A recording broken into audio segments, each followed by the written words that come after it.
ಬೇರೆ ಕಾರಣ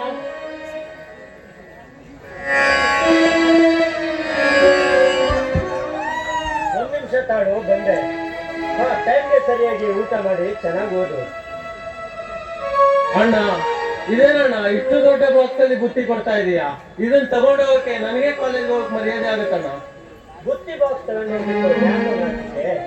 ನಾನೇ ನಿಮ್ಮ ಕಾಲೇಜವರೆಗೂ ಬಂದು ತಲುಪಿಸಿ ಬರುತ್ತೇನೆ. ಅಷ್ಟಕ್ಕೂ ಮೇಲಾಗಿ ಇಷ್ಟು ದೊಡ್ಡ ಬಾಕ್ಸ್ ನಲ್ಲಿ ಬುತ್ತಿಯನ್ನು ಏಕೆ ಕಟ್ಟಿದ್ದೇನೆ ಗೊತ್ತೇ? ಇವತ್ತು ನಮ್ಮ ತಂದೆ ತಾಯಿ ನಮ್ಮನ್ನು ಹೋಗಲಿ ಸ್ವರ್ಗ ಲೋಕಕ್ಕೆ ಪ್ರಯಾಣ ಮಾಡಿದ ದಿನ.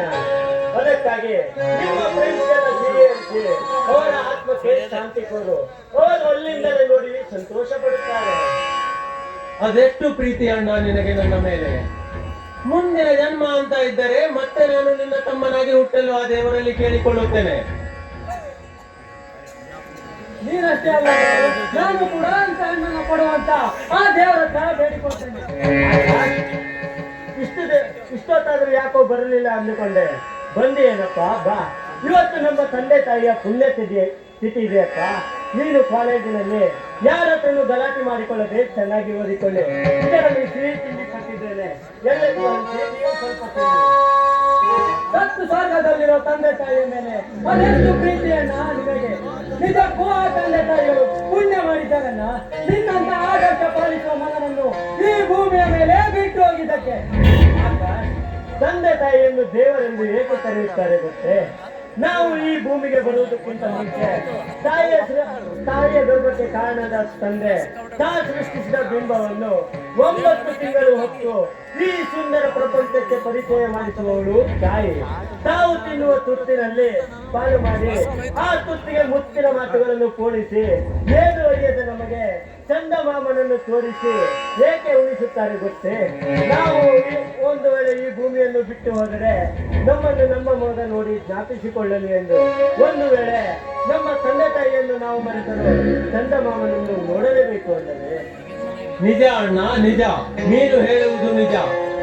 ಹುಟ್ಟಿದ ಕ್ಷಣವೇ ಕಣ್ಣು ಬಿಡುವ ಮೊದಲೇ ನಮ್ಮ ತಂದೆ ತಾಯಿ ತೀರಿಕೊಂಡರು. ಅಂದಿನಿಂದ ಇಂದಿನವರೆಗೂ ಕಷ್ಟಪಟ್ಟು ನೀನು ಉಪವಾಸದಿಂದ ಇದ್ದು ನಮ್ಮನ್ನು ಸುಖದಿಂದ ಸಾಕಿರುವೆ. ನನಗೆ ಒಂದೇ ಒಂದು ಆಸೆ ಅಣ್ಣ, ಮುಂದಿನ ಜನ್ಮ ಅಂತ ಇದ್ದರೆ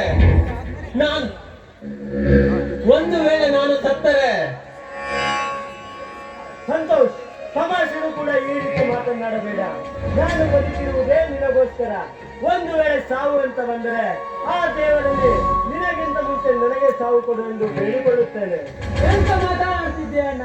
ನಿಮ್ಮಂತ ಪ್ರೀತಿ ತುಂಬಿರೋ ಅಣ್ಣ ತಮ್ಮಂದಿರ ಮಧ್ಯೆ ಆ ಯಮನು ಕೂಡ ಸೋನಾಗಿ ಸುಮ್ಮನೆ ವಾಪಸ್ ಹೋಗುವನು.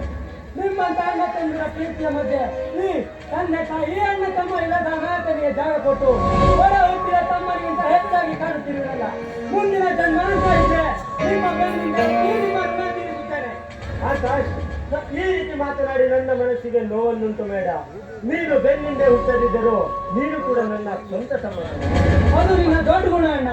ಹೀಗೆ ಗುಣದ ಬಗ್ಗೆ ಮಾತನಾಡುತ್ತಾ ನಿಂತು ಕಾಲೇಜ್ಗೆ ಸಮಯವಾಗಿದ್ದೇ ಗೊತ್ತಾಗಿಲ್ಲ.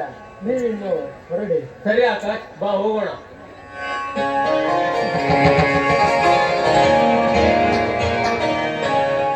ಓ ದೇವರೇ, ನಿನಗೆ ಕೋಟಿ ಕೋಟಿ ಶರಣು.